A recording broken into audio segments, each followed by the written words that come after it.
everybody. Thank you for tuning in once again to Basement Arcana. Behind the screens. We're going to do something a little different tonight. So, I'm Hui, your average, not so average DM. That's the way he says it all the time. And I'm Skip.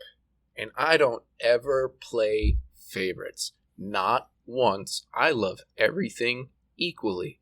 Now, let's get into it.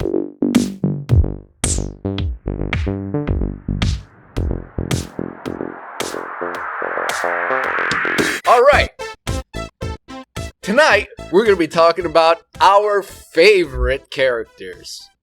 Yes. We are going to break them down a little bit, possibly build them back up, break them down again, then lunch, and then if we've got time, maybe do a little bit more work. Simpsons quote. Paraphrased, butchered. That's what we did. Anyhow, first, what I think we should do is, before we get into the favorite characters, let's do our drawing for the Potion of Greater Healing. Yeah, the winner. Let's get that. The winner. Let's get that roll. So, first off, I want to thank all three people. Yeah, all three of you that entered. I mean, we're making progress here. This right here is the die. All three people can fit on this little dice. cube. Actually, there's twice as many numbers on that. As people who entered. Yes. Yeah, it's perfect. All right. So 1 to 2 is going to be 1. 2, 3 to 4 will be the other person. And 5 to 6, I guess, would be... Okay, I'll roll. You will read the number, and then I will shout at the top of my lungs from the rooftop of this chair who the winner is. All right. All right, here we go. Ben, what are you saying? Keep it low. Don't yell. God. Okay. I will yell at the top of my butt. Yep. Okay. That works too. Cool. And here we go. 3.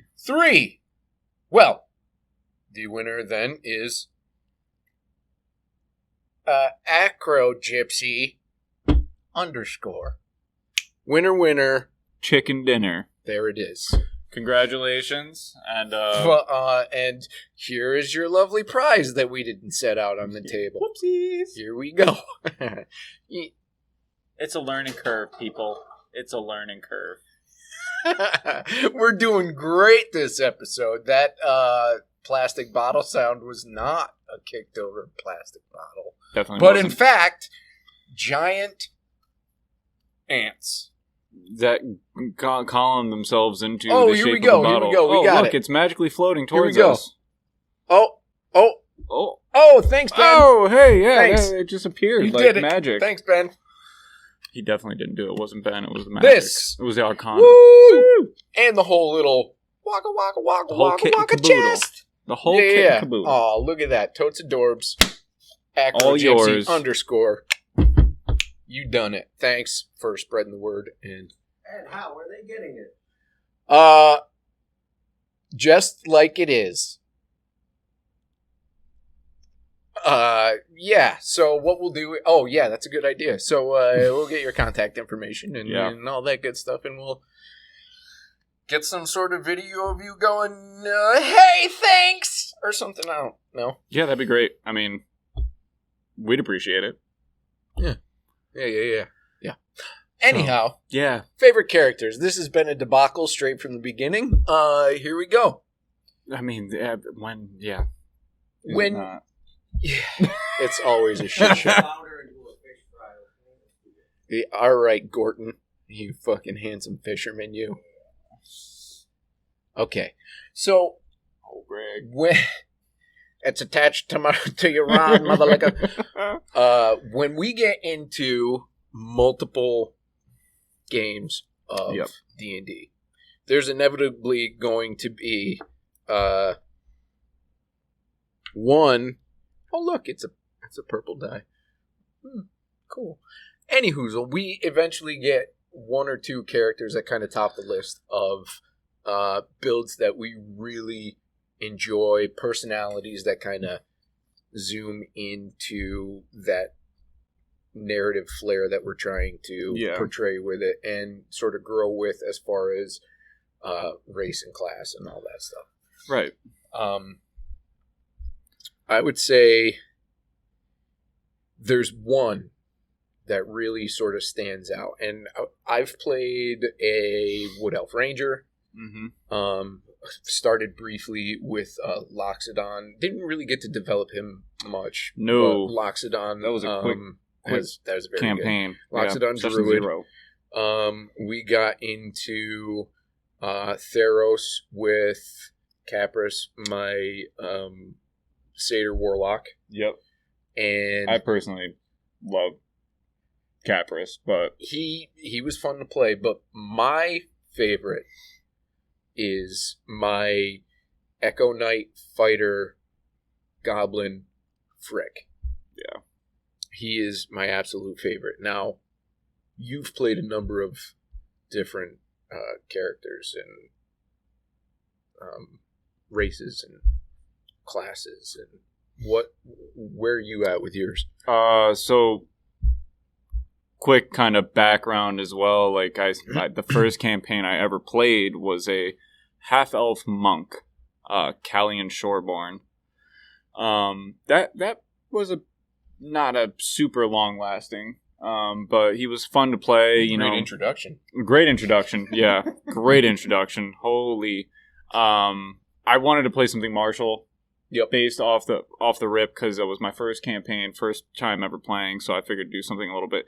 I went with a monk, which didn't make much sense, because out of all the martial classes, they're kind of the more complicated in a way. But at times.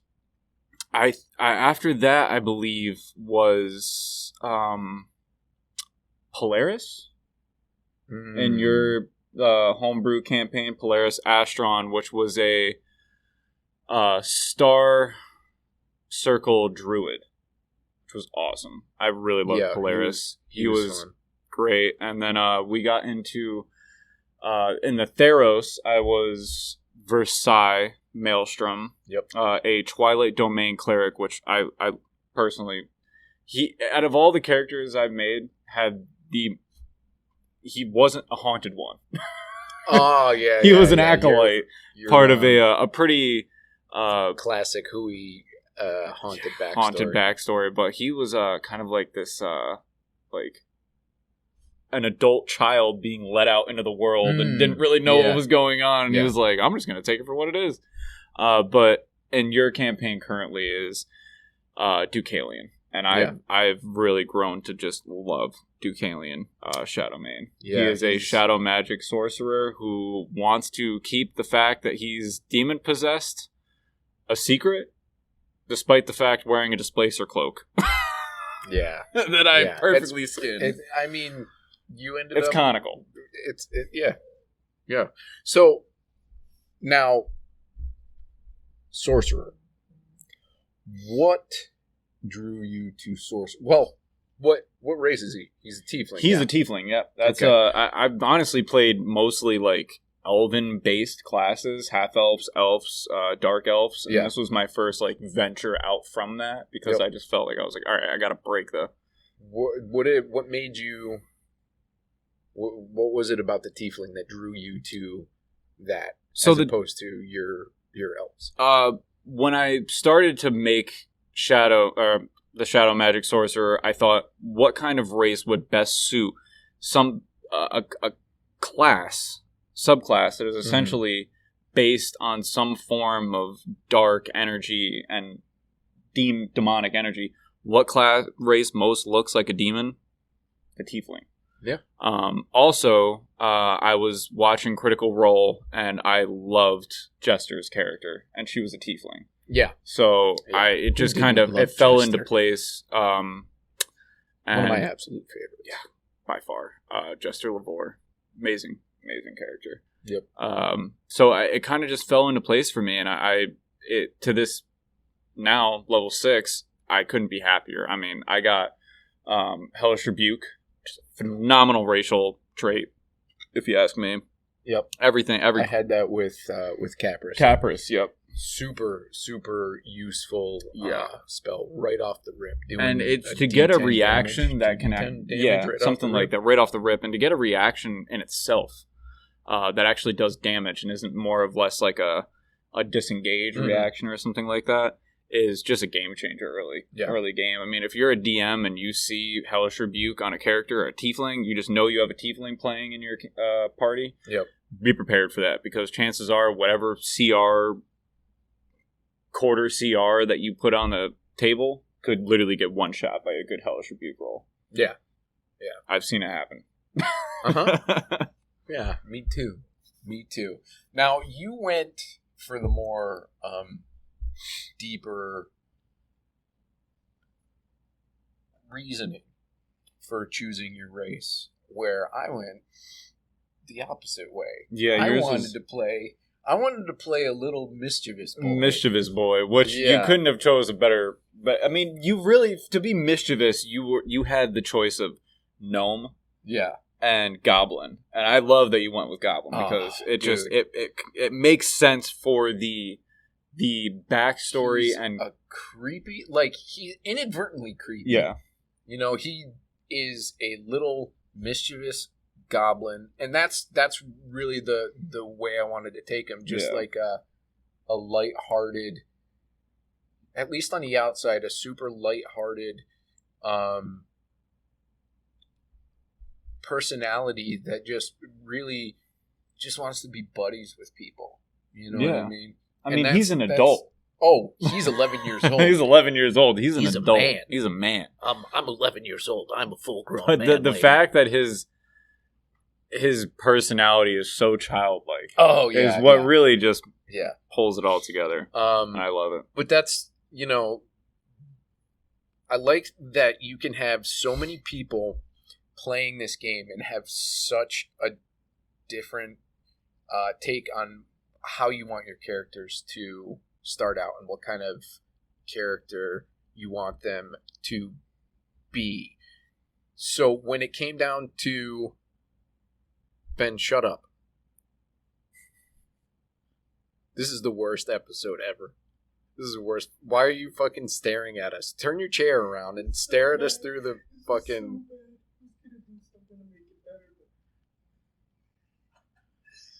This is the absolute worst. I don't even want to. Anyhow, I wish he was just laughing on the other side of the wall. other side of the wall. Yeah. This is the absolute horse shittiest of shit.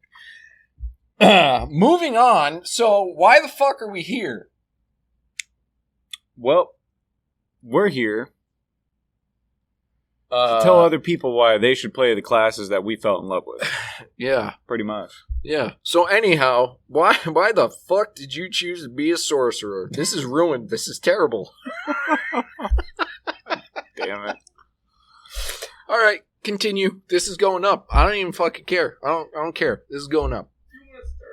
Hell no, I don't want to start over. No, there's no point in starting over now. We're in this. We're fucking in this. 14 and a half minutes in. This is it. This is the fucking show. You're a sorcerer. I chose a sorcerer, and I'll tell you why I chose a sorcerer. Wizards are just, I feel like they're the go-to spellcaster. You want to play something magic-based. I mean, you can play a cleric, and it'll have that...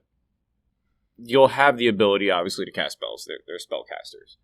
But I wanted to go more in-depth in the actual process of magic. And I plan on wanting to investigate that as Deucalion. Yep. And with a wizard, you collect your spells, you collect your books, you can add to them, and you can have a plethora of spells. And in a way, I felt... As we've stated before, I say plethora. Plethora. He has. I just saw that as like, all right, I'm going to get to a point where I have so much to think about and do, and like, what I can just go find the spell that I want to do. If I want to use Melf's meteor shower or whatever the fuck, I was like, I can learn that. Melf's meteor shower. Melf's minute meteors. Yep, there you go. Milf's weird floating voice in the air. Milky. So I just thought that it would get to a point where I was like, it wasn't really going to be that fun to play. And I'm sure there's people out there that love to play wizards. Don't take away from that. But sorcerer, I felt like you really had to find that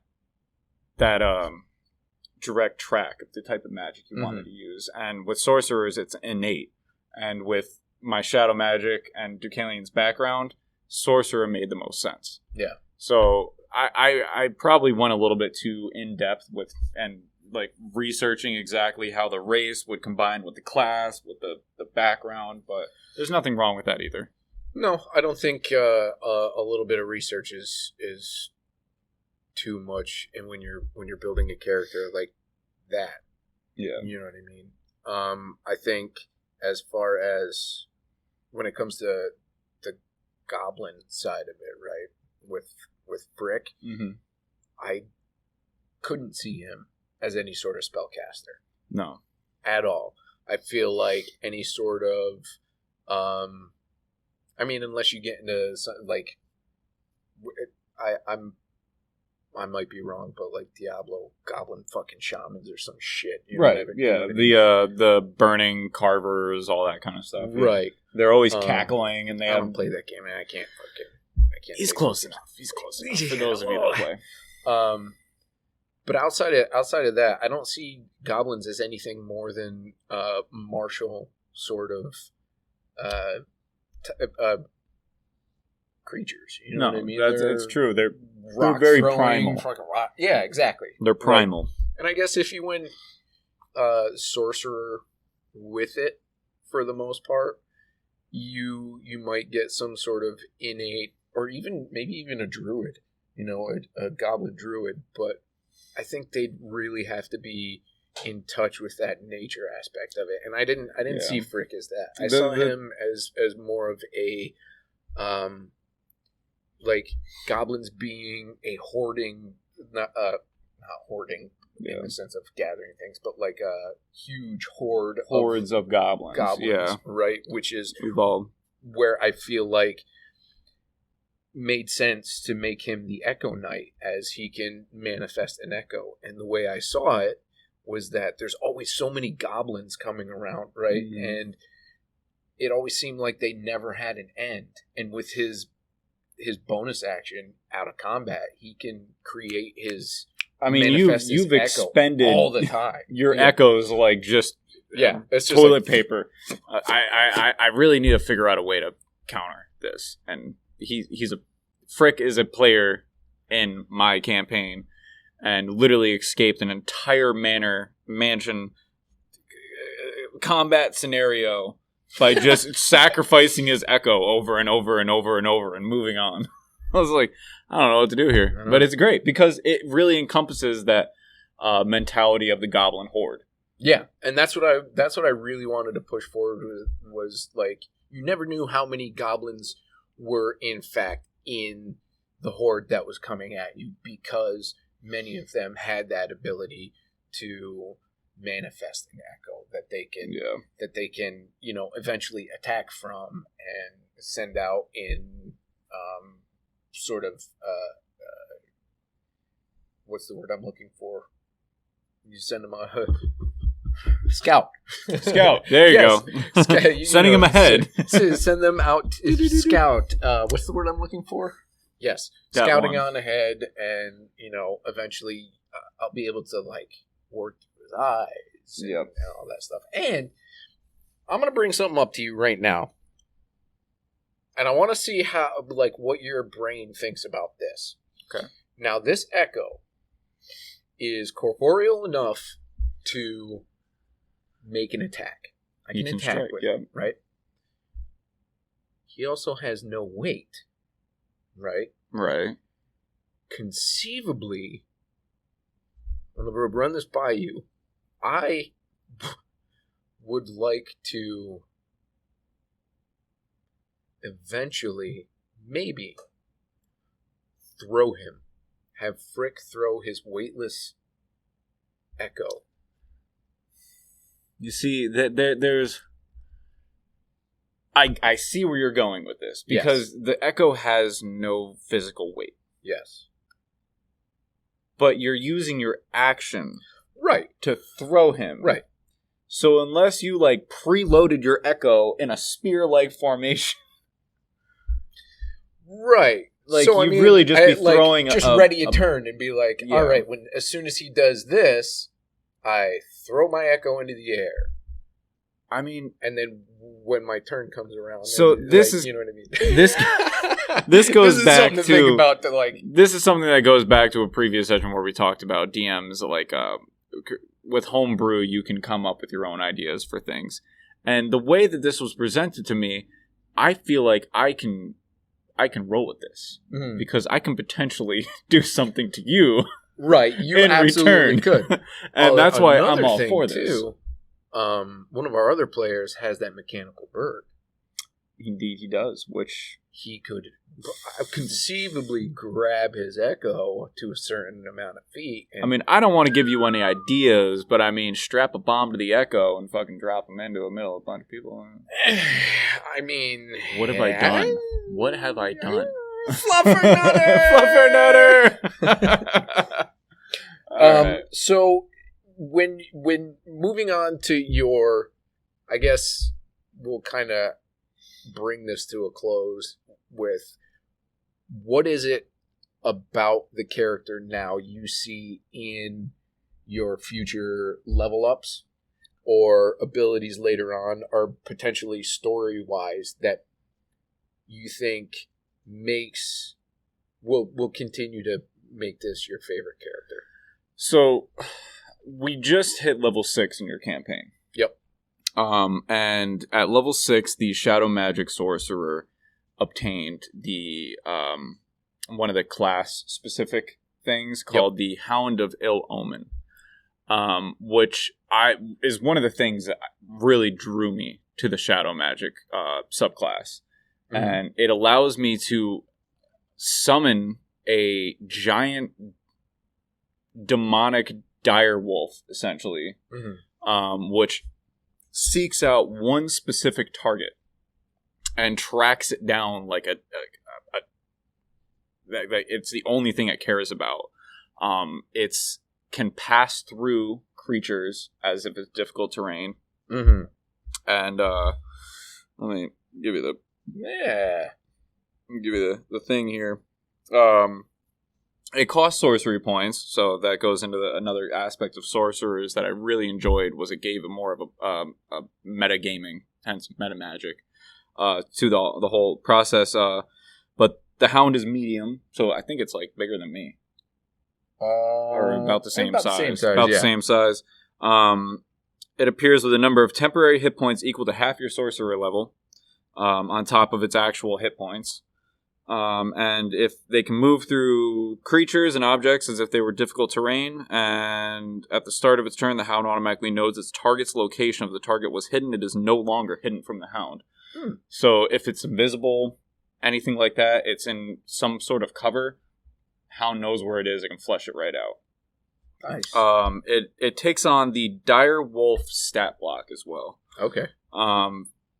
Further going on, one of the things that I really loved, and I hope we get to this point. I hope this is a level 20 campaign because at 14 I get the Shadow Walk. I can move and teleport on demand up to 120 feet to any shadow or dim light.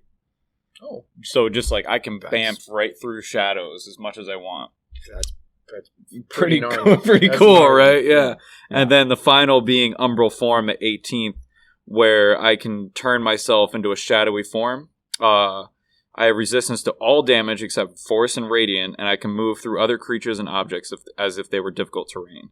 And I remain in that form for 1 minute, and it ends if I'm incapacitated or die. Or end it. Nice. So, I mean, the class is just... It screams like dark, shadowy demon type stuff. Yeah. And combined with my background, man, I'm so excited to get the Shadow Walk. I mean, the Hound of Ill Omen, I can't wait to blow out in front of everybody because they're going to be like, oh shit. Yeah. I've had situations where like demonic beings have come out of my brain or mouth. And most of the time I'm incapacitated when it happens or dreaming or asleep. But to have the ability to control it. I think says something to Deucalion as he's progressing through understanding himself and the demonic entities that have come to possess him or come through him. Yeah. So I'm really excited to see how that works. Nice. And on your end of the things here, as far as what things will Frick obtain through the Echo Knight's progression, also lead towards, your interactions with not only the party, but like your friend Bola, and maybe even the introduction of your friend, Bola, back into the world. Yeah. I think what is interesting, so to compare Capris, the satyr, to Frick, there's a little bit of that I have something to prove to somebody in different faculties, right? In different... Capris had something to prove to your lover's father. Yes. Whereas Frick has something to prove. It's more to himself. Yeah. He wants to feel like he's making his grandfather proud. I was going to say to impress his grandfather. Right. Yeah. Right. He wants to feel like he would live up to his grandfather's expectations. Yep. So to watch him in whatever, without giving too much away, with whatever path choices he takes, I think it's going to be interesting to see how he decides to grow with a group, because I think he feels alone, even though he's always together but alone. Yeah. There's a loneliness to him, and I think it's like no matter where he goes, like all he had was Bola. Yeah, right? Which is why now that he's found out about Bola being around, you've been seeking him out so hard. He's the only thing that he has left from home. Mm-hmm. He wants to make sure he's okay. He's also got all these new friends that he wants to make sure are okay as well. So just to see him progress in his fighting style is protection, right? Right. He's got Sentinel. He can impose disadvantage because his fighting style is, he wants to make sure that everybody around him is okay. So that's going to be interesting to see later on. Also, I mean, just some of the stuff he can do with the Echo, and moving on beyond the level 5 that we're at now. Yep. So nothing at level 6 really, class wise as far as level up. Other than, classes, fighters get, an enormous amount of attacks. But ability score improvements. Oh, at right. 4, 6, 8, and I think 12. But level 7, you get what's called Echo Avatar, where you are no longer bound by the 30 feet of distance between you and where your you Echo. Have to see him within 30 feet. Yeah, it's 1,000 feet. Oh, jeez. It's 1,000 feet.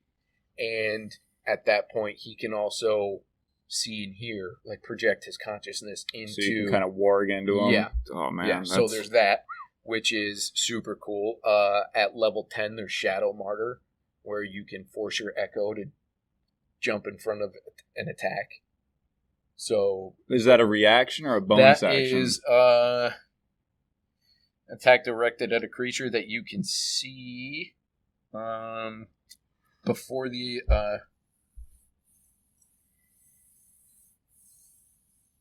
so it's kind of just like a spell at that point. So like, is it more or less like starting at level 10, you can make your Echo throw itself in front of an attack directed at another creature that you can see before the attack roll is made. You can use your reaction to teleport the Echo to an unoccupied space. It has to be made prior to, say, me rolling to see if they even hit. So you could essentially if you're terrified that you may or may not Right. die from this attack, you can use your reaction, and I could roll a natural 1, and you just wasted it, essentially. Yes. Or it could be your life-saving. Yes. And what it'll end up doing is taking that attack, but I can't use it until the next shorter or long rest.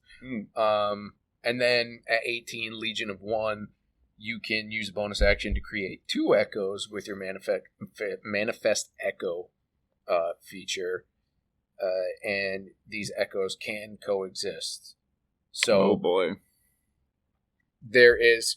The party of 4 just became a party of Unleash 6. So Unleash Incarnation is one of the earlier things at level 3 where you can make attacks through your Echo, right. just melee attacks as equal to the number of your Constitution modifier. So once that builds up, I can do it more. Yeah. Yeah. I mean, fighters by themselves, without an echo, already have an absurd amount of attacks. Yeah. And now to just throw in Unleash Your Incarnation, and your Incarnation, so you have a +4 to Constitution. Yeah. They can make 4 attacks. Yeah, so every time you burn one, you get them back after a long rest. Yeah. Okay, so but when you unleash your spell Incarnation, you can make as many attacks. No, it's a single attack through the Incarnation. Oh, but you Yeah. can use Unleash Incarnation as much as your modifier. Right. Right. So let's say I attack. You got our second attacks, right? Yep. So I can attack, and when I use the attack action, I can attack through with the echo. So that's three attacks, right?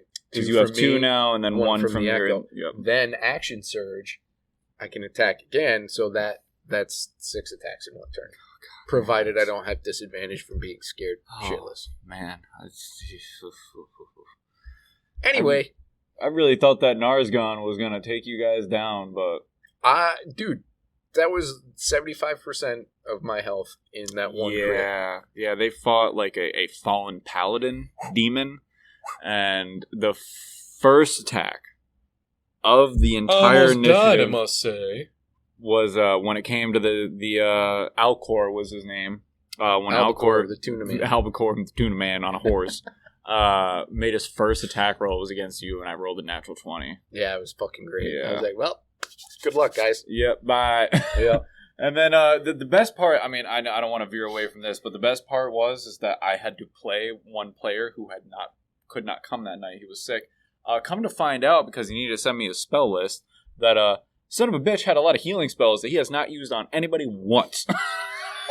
They're good. And we're at they're session 20 or they're some like shit. really good healing spells. I mean, one of them is like the font of life. Like he just drops a healing spell on the field, and if you walk and or you can end your walk turn through through it, you get 1d6 hit points left. I mean, I'm like, what is going on here? Yeah. And like managed to heal you back up, everybody else back up. By the end of the fight, he regained 100 hit points. The Alcor did. Yeah. You guys essentially killed him twice. And all of you ended the session on, I think, almost close to full health. Yeah, I think it was back up to like, yeah. After one cure wounds and That's just passing your way 3/4 of the through way through, that fountain of healing Yeah. again. Yeah. Exactly. So, But yeah. so that's our favorite characters. And Yeah. tonight was a shit show. Thanks for watching. And I hope you enjoyed it. we know you didn't, but Let us know what your favorite characters are like in the comments below. don't listen to Ben. Listen to me. Let us know what your favorite characters are in the comments below. Yeah. And while you're down there, like While you're and down subscribe. Maybe While hit the you're little down bell there. just to know Diggly whenever we diggly. can put something up there. Diggly diggly. That said, we're done. This was awful. Like us on Instagram. Basement. Yeah, and maybe you'll _. win something fucking cool. You could Do be it. the next one. You don't want to win. be a loser. Hello, loser. You don't want to be that. Varsity Everybody loser. who didn't enter is now a loser, including 2 people who did enter. Sorry. That's cruel and unusual. I'm sorry. We're trying to get people to be involved. I'm an asshole. Asshole.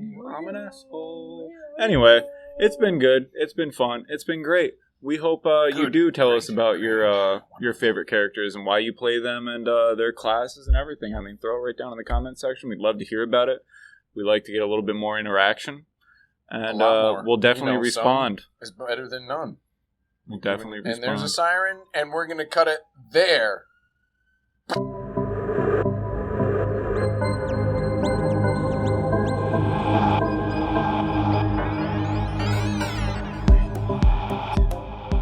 Skilly diddly do. Oh, fuck. Okay, we got this. I'm good.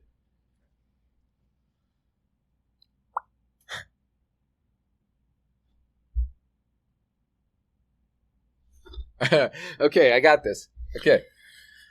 And again. I got this. No, from the still at the top. Okay, you got it. Yeah, you got this. I got this.